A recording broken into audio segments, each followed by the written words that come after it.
Singapore యాత్రకి బయలుదేరడానికి జీవోలంతా వచ్చిన తర్వాత నిన్న ఆ ఎల్లో మీడియాలో ప్రధాన శీర్షికలు చూసినట్లయితే అమరావతి కక్షతో సింగపూర్ పై బురదంట, జగన్ నిర్వాహకం వల్ల ఆ దేశంతో సంబంధాలు దెబ్బతిన్నాయంట. రాజధానిలో స్టార్టప్ ప్రాజెక్టుకు సింగపూర్ సిద్ధంగా లేదు. మైత్రిని పునరుద్ధరించేందుకు ఆ దేశ పర్యటనకు వెళ్తున్నాను. మైత్రిని పునరుద్ధరించడానికి అసలు జగన్ గారికి సింగపూర్కి ఏంటి సంబంధము? సింగపూర్ ప్రభుత్వంతో ఆంధ్రప్రదేశ్ ప్రభుత్వము అమరావతి రాజధాని నిర్మాణానికి ఒప్పందాలు వాళ్ళతో అనేటువంటిది పెద్ద పెద్ద కథనాలు చెప్పి ప్రజల మైండ్ లో అంతా కూడా సింగపూర్ ప్రభుత్వం వచ్చి కడతది అనేటువంటిది మెదల్లో నాంచేశారు. ప్రతి ఒక్కరు కూడా సింగపూర్ ప్రభుత్వం వస్తుందని.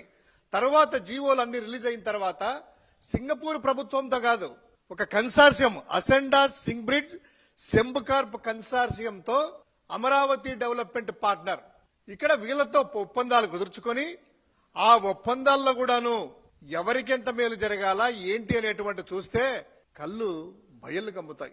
ఎలా అంటే వీళ్ళు చేసేది అక్కడ రెండు పనులు అప్పచెప్పారు. ఒకటేంటి, మొదట్లో ఏమో సింగపూర్ గవర్నమెంట్ మాస్టర్ ప్లాన్ ఫ్రీగా ఇస్తా ఉంది, సింగపూర్ గవర్నమెంట్ మనకి ఫ్రీగా ఇస్తాంది మాస్టర్ ప్లాన్. చంద్రబాబు గారు తదే చెప్తా వస్తే అయ్యా జనాలందరూ కూడా ఫ్రీగా ఇస్తాందని అనుకున్నారు. తర్వాత ఏం జరిగింది, అది సూర్జానా జురాంగ్ అనేటువంటి కంపెనీ పేరుతో మాస్టర్ ప్లాన్ మనకి ఇచ్చినట్టు టెండర్ లేకుండా నామినేషన్ పద్ధతిలో 28.96 కోట్ల రూపాయలు 28.96 కోట్ల రూపాయలు ఆ సుర్జానా జురాంగ్ అనేటువంటి కంపెనీకి చంద్రబాబు గారి ప్రభుత్వం ఇచ్చింది. దీన్ని 2023 సంవత్సరంలో కేంద్ర ప్రభుత్వ అధీనంలో ఉన్నటువంటి సంస్థ కాగ్ దీన్ని తప్పుపడుతూ ఎలా ఇస్తారు నామినేషన్ పద్ధతిన టెండర్ లేకుండా అనేటువంటిది. అంటే తనేమో మొదటి నుంచి సింగపూర్ ప్రభుత్వం నాకు ఫ్రీగా మాస్టర్ ప్లాన్ ఇస్తుంది అని చెప్పారు. తర్వాత 28.96 కోట్లు నామినేషన్ పద్ధతిలో వాళ్ళ అకౌంట్లకి జమ చేశారు. ఇక రెండవది, కీ ఏదైనా రాజధాని ప్రాంతానికి ఏదైనా కూడా ఉంటే స్టార్టప్ ఏరియా ఉంటది, ఏదైతే కోర్ ఏరియా, అది ప్రధానమైనటువంటి ఘట్టము స్టార్టప్ అనేది. ఆ స్టార్టప్ అనేది నార్మల్ ప్లెయిన్ ల్యాండ్ ఉంది, ప్రభుత్వము రైతులందరి దగ్గర రాబట్టుకొని వచ్చారు. వచ్చిన తర్వాత వాళ్ళకి రైతులకు ఏమి ఇచ్చారా ఇంకా అనేటువంటి మనందరికీ తెలుసు. వాళ్ళకి ప్లాట్లు ఎక్కడుండేది కూడా ఇంకా తెలియదు. కానీ ఈయన మాత్రము ఆ సింగపూర్ కన్సార్షియం కంపెనీకి 1691 ఎకరాలు స్టార్టప్ ఏరియాగా నిర్ధారించి దాన్ని డెవలప్ చేయడానికి ఈ కన్సార్షియం అసెండా సింగ్బ్రిడ్జ్ సెంబకార్ప్ అనే కన్సార్షియం కి కట్టజెట్టాడు. ఇందులో నార్మల్ గా మనం చూస్తూ ఉంటాము డెవలప్మెంట్ అనేటువంటిది.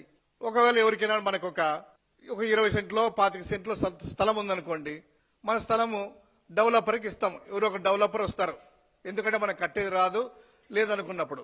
ఆ డెవలపర్ వచ్చిన తర్వాత ఆ 25 సెంట్ల భూమి తీసుకొని అందులో 4 ఫ్లోర్లు కట్టి ఫ్లోర్కి 2, 3 వస్తాయి, 3 అనుకుందాము, ఒక 12 ప్లాట్స్ వస్తే అందులో సగం అనేటువంటిది ఇస్తారు.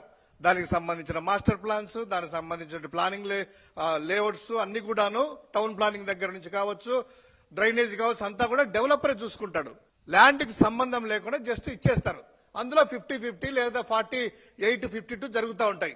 కానీ ఇక్కడ ఏం జరిగింది తెలుసా, ఈ 1691 ఎకరాలు స్టార్టప్ ఏరియాకి ఇస్తూ అది కూడాను స్విచ్ ఛాలెంజ్ అని చంద్రబాబు గారు కొత్త పదాలు కనిపిస్తూ ఉంటాయి కదా, ఏదో అన్ని తనే కనిపెట్టినట్టు. అట్టగా ఒక మెథడ్ కనుక్కున్నాడబ్బా, స్విచ్ ఛాలెంజింగ్ అనే పద్ధతిలో ఛాలెంజ్ ఇస్రాయిల్. ఆ స్విచ్ ఛాలెంజ్ లో ప్రతిపాదనలు స్వీకరించిన తర్వాత మిగతా వాళ్ళ ఆపరేటర్లు ఎవరైనా ఉంటే కాంట్రాక్టర్లు దీన్ని ఛాలెంజ్ చేయొచ్చు. దీన్ని ఛాలెంజ్ చేయాలంటే ఏం కావాలి వాళ్ళకి, మిగతా కాంట్రాక్టర్లకి ఇందులో ఎంత ఆదాయము తీసుకుంటున్నారు, ఈ యొక్క ప్రతిపాదనల వల్ల ఎంత ఏంటి అనేటువంటిది డీటెయిల్డ్ ప్లాన్ డిపిఆర్ అనేటువంటిది ఇవ్వాలి. కానీ ఇక్కడ ఆదాయం అనేటువంటిది సింగపూర్ సంబంధించిన కన్సార్షియంకి ఎంత ఆదాయం వచ్చేది డిస్క్లోజ్ చేయలేదు. అది మామూలుగా స్విచ్ ఛాలెంజ్ మెథడ్ లో ప్రధానమైనటువంటిది ఇది ఉండాలి. తర్వాత 60 రోజులు టైం ఉండాలి. కానీ మన చంద్రబాబు గారు కదా, అవతల సింగపూర్ కంపెనీ కదా, తనకు ప్రేమైన కంపెనీ కదా, ఇష్టమైన కంపెనీ కదా, దీనికి సంబంధించింది ఆ కన్సార్షియము ఆదాయము ఎంత వచ్చేది డిస్క్లోజ్ చేయలేదు. దాన్ని 45 రోజులకి కుదించారు. దీన్ని హైకోర్టుకి వెళ్తే మిగతా కంపెనీస్ హైకోర్టులో కూడాను దీన్ని తప్పు పట్టింది. ఏందా ఈ మెథడ్ ఏంటి, ఆదాయం చెప్పకపోతే ఎలా వేస్తారు మిగతా వాళ్ళు కాంట్రాక్టర్లు, ఎవరైనా ఎంత వేస్తారు వాళ్ళు దానికంటే తక్కువ వేస్తాయి కదా వీళ్ళకి వచ్చేది ఛాలెంజ్ అంటే స్విచ్ ఛాలెంజ్.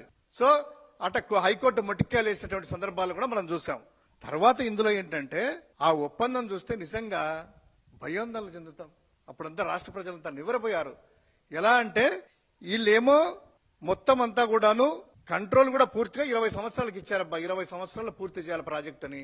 20 సంవత్సరాల మధ్యలో ఒకవేళ గవర్నమెంట్ ఏదైనా రద్దు చేసుకుంటే కన్సార్షియంకి 150% అదనంగా పెట్టుబడి పెట్టి కంపెనీకి దానికి 150% అదనంగా ఇచ్చి వెనక్కి ఒకవేళ కన్సార్షియం బయటికి వెళ్తే అయినా 100% వాళ్ళకి వెనక్కిచ్చి పంపించాలి. కన్సార్షియం వెనక్కి 100%, ప్రభుత్వం వద్దంటే 150%. అంతేనా? ఏదన్నా ఇష్యూస్ ఉంటే ఆంధ్రప్రదేశ్ ప్రభుత్వం మంది కదా, ఇక్కడ పెట్టుకుంటారా? ఆంధ్రప్రదేశ్ హైకోర్టులో జ్యురిడిక్షన్ పెట్టుకుంటారు కదా, అలా కాదు, లండన్ కోర్టులో ఛాలెంజ్ చేయాలంటే ఏదన్నా ఉంటే. దానికి కూడా చంద్రబాబు గారి సర్కారు ఎస్ అని సంతకాలు పెట్టింది. ఇటువంటి మొత్తం కంట్రోల్ అంతా కూడా సింగపూర్ వాళ్ళకి అప్పచెప్పారంటే చంద్రబాబు గారికి ఎందుకంత ప్రేమ?